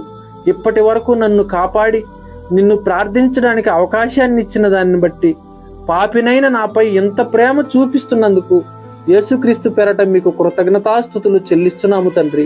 దేవా, నా మరణం ఆలకించుము తండ్రి. నీకు కేవలము నీకే విరోధముగా నేను పాపము చేశానయ్యా. నీ దృష్టి ఎదుట నేను చెడును చేశానయ్యా. నన్ను క్షమించు తండ్రి. నేను పవిత్రునగున్నట్లు నా పాపము పరిహరింపుము తండ్రి. హిమము కంటే తెల్లగా ఉన్నట్లు క్రీస్తు రక్తంతో నన్ను కడుగుము తండ్రి. తండ్రి, భూమి మీద ప్రజలందరినీ మీరే కలిగించారయ్యా. మా శరీరాలను భూమి నుండి కలిగించారు. మా ఆత్మలు మీ నుండే వచ్చాయి. కానీ మేము మాత్రం తండ్రి, నా గర్భాన పుట్టిన వారు మాత్రమే మా పిల్లలు, నన్ను కన్నవారు మాత్రమే నా తల్లిదండ్రులు, నా తల్లికి పుట్టిన వారు మాత్రమే మా అన్నదమ్ములు, అక్కా చెల్లెళ్ళు, ఇదే నా కుటుంబం. మిగిలిన వారంతా వేరు, వారికి నాకు ఏ సంబంధము లేదనుకుంటూ కులాల పేరుతో, మతాల పేరుతో, ప్రాంతాల పేరుతో ఒకరికొకరు దూరమైపోయామయ్యా. ఒకరినొకరు ద్వేషించుకుంటున్నాము, ఒకరిని మరొకరు దోచుకుంటున్నామయ్యా. ఈ భూమిని, భూమి మీద ఉన్న ప్రతి దానిని నువ్వు అందరికీ సమానంగా పంచిస్తే అంతా నాకే కావాలి, నేను మాత్రమే బాగుంటే చాలు అని ధనవంతుడు పేదవాడు అనే భేదాన్ని సృష్టించామయ్యా. నువ్వు ప్రకృతి అంతటిని మంచిగా సృష్టిస్తే దాన్ని పాడు చేసుకుని అనేక రోగాలను సంపాదించుకుంటున్నావు. కామానికి బానిసగా మారి మొహపు చూపులతో నా అక్క చెల్లెళ్ళు, నా తల్లులు అనుకోకుండా ప్రతి స్త్రీని పాడు చేస్తూ ఇబ్బందులకు గురి చేస్తున్నామయ్యా. డబ్బు కోసం వ్యభిచారులుగా, దొంగలుగా, హంతకులుగా, మోసగాళ్లుగా మారిపోయి మీరిచ్చిన విలువైన ఆయుష్ని పోగొట్టుకున్నాము. కోపాలతో కలహానికి, వివాదాలకు దిగి అనేక మందిని హింసించాము. ఎదుటి మనిషి బాగోగులు చూసి ఓర్వలేకపోతున్నామయ్యా. వీటన్నిటి విషయాలలో మమ్మల్ని క్షమించి వీటి నుండి మమ్మల్ని విడిపించుము తండ్రి. భూమి మీద ఉన్న ప్రతి మనిషిని నా కుటుంబ సభ్యునిగా అంగీకరించే మనసు నాకు ఇవ్వము తండ్రి. ప్రతి స్త్రీని తల్లిగా, అక్కగా, చెల్లిగా చూసే మనసును నాకు ఇవ్వము తండ్రి. ప్రతి పురుషుణ్ణి నా తండ్రిగా, నా అన్నగా, నా తమ్ముడిగా చూసే మనసు నాకు ఇవ్వము తండ్రి. ప్రతి మనిషి మీద ప్రేమ చూపించే మనసును నాకు ఇవ్వము తండ్రి. ఆపదలో ఉన్న వాళ్ళని ఆదుకునే మనసు నాకు ఇవ్వము తండ్రి. సహాయం కావలసిన వాళ్ళకి సహాయం చేసే మనసును నాకు ఇవ్వము తండ్రి. నా కుటుంబాన్ని నీ చేతికి అప్పగిస్తున్నానయ్యా. మమ్మల్ని బాగు చేయము తండ్రి. పగలతో, ద్వేషాలతో, కలహాలతో, అన్యాయాలతో, మోసాలతో, వ్యసనాలతో, హత్యలతో, వ్యభిచారాలతో, ధనాపేక్షతో, ఈర్షలతో నిండిపోయిన నా కుటుంబాన్ని వాటి నుండి తప్పించి మా చెడుతనము మానుపుము తండ్రి. మమ్మును కాపాడుము తండ్రి, మమ్మును కాపాడుము తండ్రి. తండ్రి, మాకు మంచి నేర్పడానికి, మాతో మంచి పనులు చేయించడానికి, చెడులోనికి వెళ్లకుండా మమ్మల్ని కాయడానికి నీ సేవకులని మా కోసము పంపించుము తండ్రి. కాపరులుగా, సేవకులుగా ఉన్న వారి హృదయాన్ని మీ వాక్యంతో నింపండి తండ్రి. వారి నోటిని మీ మాటలతో నింపుము తండ్రి. వారికి ధైర్యాన్ని, మంచి ఆరోగ్యాన్ని అనుగ్రహించుము తండ్రి. వారికి క్షేమాన్ని దయచేయండి తండ్రి. మాకు ప్రకటించిన తరువాత ఈ లోకాశలలో చిక్కుకోకుండా వారిని కూడా కాపాడండి తండ్రి. తండ్రి, నేను మీతో మనవి చేసుకుంటున్నానయ్యా. నా మరణానికి ముందే వాటిని నాకు అనుగ్రహించుము తండ్రి. వ్యర్థమైన వాటిని, అబద్ధములను నాకు దూరంగా ఉంచుము తండ్రి. పేదరికమైనను ఐశ్వర్యమైనను నాకు కలుగనీయకము తండ్రి. తగినంత ఆహారము నాకు అనుగ్రహింపుము తండ్రి. ఎక్కువైతే కడుపు నిండిన వాడనై నిన్ను విసర్జించునేమో తండ్రి. ఒకవేళ తక్కువైతే వేదనై దొంగిలించి నీ నామాన్ని దూషించుదునేమో తండ్రి. నా ప్రార్థనను ఆలకించుము తండ్రి. నీవిచ్చిన ఆయుష్కాలాన్ని వ్యర్థంగా పోగొట్టుకున్నాను తండ్రి. ఇకనైనా మంచిగా బ్రతకాలనుకుంటున్నానయ్యా. సహాయం చేయమని వేడుకుంటున్నాను తండ్రి. ఆమేన్. ఈ సమయంలో కానుకలు సేకరించబడుతున్నాయండి.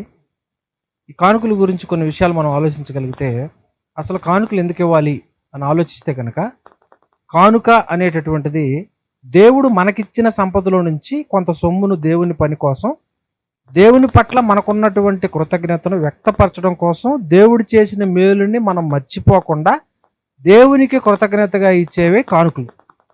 ఈ కానుకలు ఇవ్వటం వల్ల మనకు వచ్చేటటువంటి ఉపయోగం ఏంటి అని ఆలోచించగలిగితే కనుక, కొరంథీయులకు రాసినటువంటి 2వ పత్రిక 9వ అధ్యాయం 10వ వచనం ప్రకారంగా, కానుకలు మనం ఇవ్వటం వలన దేవుడు ఈ భూమి మీద మనల్ని ఆశీర్వదించి మనకి ఏ లోటు రాకుండా కాపాడటమే కాకుండా మనకి ప్రతి విషయంలో సమృద్ధినిస్తాడు. ఇకపోతే ఈ కానుకలు ఏ విధంగా ఉపయోగపడతాయి అనేది కనుక ఆలోచన చేయగలిగితే, కొరంథీయులకు రాసినటువంటి 1వ పత్రిక 9వ అధ్యాయం 7వ వచనం ప్రకారంగా సేవకుని సంరక్షణ కొరకు ఈ కానుకలు అనేటటువంటి ఉపయోగపడతాయి. ఇకపోతే కానుకలు ఏ విధంగా ఇవ్వాలి అని అంటే కనుక, ఫోన్పే ద్వారానా లేకపోతే క్యాషా అని కాదండి దాని అర్థం. ఏ విధంగా ఇవ్వాలి అనేటటువంటిది కొరంథీయులకు రాసినటువంటి 2వ పత్రిక 9వ అధ్యాయం 7వ వచనంలో, సనుగుకోకుండా దేవుని అవసరతను బట్టి, నీ సామర్థ్యాన్ని బట్టి, నీ హృదయంలో నిశ్చయించుకున్న దాన్ని బట్టి దేవునికి ఇవ్వాలి అనేటటువంటిది ఇక్కడ చెప్తున్నటువంటి మాట. ఇకపోతే ఆ చేసేటప్పుడు కూడా, ఆ కానుకని ఇచ్చేటప్పుడు కూడా ఎలా ఉండాలి అనేటటువంటి విషయాన్ని కూడా మత్తయి సువార్త 6:3 ప్రకారంగా, నీవు ధర్మం చేయనప్పుడు ఎవరికి తెలియకుండా చూసుకోవాలి. ఎంత ఇచ్చానో అంత ఇచ్చానని చెప్పుకుంటే కనుక మనకి ప్రతిఫలం అనేటటువంటిది రాదు. మనుషుల దగ్గర ఏదో ప్రతిఫలం వస్తుంది తప్ప దేవుని దగ్గర ప్రతిఫలం అనేటటువంటిది మనకు దక్కదు ప్రేమైనటువంటి వాళ్ళారా. కాబట్టి ఈ భూ సంబంధమైనటువంటి ధనాన్ని సత్క్రియలుగా మనం మార్చుకోవాలి. అది పరలోకంలో కూర్చుకోవాలి. ఇకపోతే అక్కడ కూర్చుకుంటే కనుక, పరలోకంలో కూర్చుకుంటే కనుక అక్కడ మన ధనాన్ని, సత్క్రియలు అనేటటువంటి ధనాన్ని, ఈ పరలోక సంబంధమైనటువంటి ధనాన్ని ఎవరు దొంగలించలేరు. ఇదంతా అర్థమైంది కాబట్టే అపోస్తులు తమ భూములనైనను ఎండ్లనైనను తమ స్థిరాస్తులు అమ్మి దేవుని ఆ పని కొరకు వాళ్ళు ఖర్చు పెట్టినట్టుగా మనకు అపోస్తుల కార్యాలు 4:34-35 మనకు కనపడుతుంది. అలాగే దేవుని పరిచర్య కొరకు సహకారులుగా వాళ్ళ ధనాన్ని, శ్రమను అన్నీ ఖర్చు పెట్టినటువంటి వారు కనుకనే వారి పేర్లు జీవగ్రంథం ముందు వ్రాయబడ్డాయి. కాబట్టి మనం కూడా ఇలాగ పూర్తి అవగాహనతో కానుకలు ఇవ్వగలిగితే మన పేర్లు కూడా జీవగ్రంథం ముందు వ్రాయబడతాయి. తరతరాలు దేవునితో పరలోకంలో మన అందరం కూడా ఉంటాం ప్రేమైనటువంటి వాళ్ళ. ఇలాంటి మరెన్నో విషయాలు వింటూ మీరు ఆత్మీయంగా బలపడాలని ఈ వీడియో మరికొందరికి షేర్ చేయడం ద్వారా దైవాశీర్వాదాలు పొందుకోవాలని కోరుకుంటున్నాము.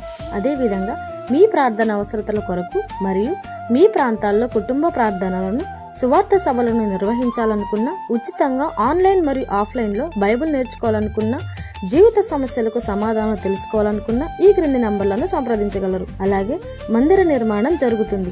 దాని కొరకు మీ అనుదిన ప్రార్థనలో జ్ఞాపకం చేసుకొనగలరు. చివరి ప్రార్థనతో ఆరాధన ముగించుకుందాం. అందరూ తల్ల వంచి కళ్ళు మూసుకున్నట్లయితే ప్రార్థన. పరలోకమందున్న మా కన్న తండ్రి, ఇప్పటి వరకు ఈ కార్యక్రమాన్ని మీ చిత్త ప్రకారంగా నడిపించినందుకు యేసుక్రీస్తు పేరట మీకు కృతజ్ఞతలు చెల్లిస్తున్నాము తండ్రి. ఈ కార్యక్రమం ప్రారంభం నుంచి ఇప్పటి వరకు మాతో మీరు మాట్లాడిన ప్రతి మాటను మా హృదయాల్లో భద్రపరచుకోవడానికి, వాటి ప్రకారంగా మా జీవితాంతం బ్రతకడానికి మాకు సహాయం దయచేయండి తండ్రి. అందరి హృదయాలను పరిశీలించే తండ్రి, మీ మాటల ప్రకారంగా ఎంతమంది బ్రతకాలని ఆశపడుతున్నారో వారిని మీ బలిష్టమైన రెక్కల చాటున భద్రపరచండి తండ్రి. వారు మీ మాటలను అనుసరించడానికి ముందడుగు వేయబోచుండగా ఏ సమస్యలు వారిని అడ్డగిస్తున్నాయో, అవి ఆర్థిక సమస్యలైనా, ఆరోగ్య సమస్యలైనా, కుటుంబ సమస్యలైనా, వాటన్నిటి నుండి వారిని విడిపించి మీ సత్క్రియలు జరిగించడానికి వారికి సహాయం చేయండి తండ్రి. ఎందరైతే మీ వాక్యం ద్వారా మీరు గద్దిస్తున్నా, హెచ్చరిస్తున్నా, మీ మాటలకు విలువనివ్వకుండా వారి ఇష్ట ప్రకారంగా బ్రతకాలని ఆశిస్తూ శరీరాశ, నేత్రాశ, జీవపు డంబాలను నెరవేర్చుకుంటూ వాటి కొరకు మాత్రమే మిమ్మల్ని ఆశ్రయిస్తున్నారో వారికి మారు మనసు దయచేయండి తండ్రి. వారి నిర్ణయాలే వారిని శోధనలోనికి, కష్టాల్లోనికి, సమస్యల్లోనికి తీసుకెళ్తున్నాయని తెలుసుకునేలా వారికి మంచి బుద్ధిని దయచేయండి దేవా. పరిచర్య చేసిన మీ పిల్లలను పరసంబంధమైన ఆశీర్వాదాలతో దీవించి వాళ్ళ హృదయాలను మీలో స్థిరపరచండి. మీ పిల్లలు మీకు అప్పగించిన కానుకలను జ్ఞాపకం చేసుకుని వాళ్ళ హృదయాల్లో తగిన విధంగా ప్రతి ఫలాన్ని, సమృద్ధిని అనుగ్రహించండి తండ్రి. తిరిగి వాళ్ళ గృహాలకు వెళ్ళబోచుండగా ప్రయాణాల్లో వారికి క్షేమాన్ని దయచేయండి తండ్రి.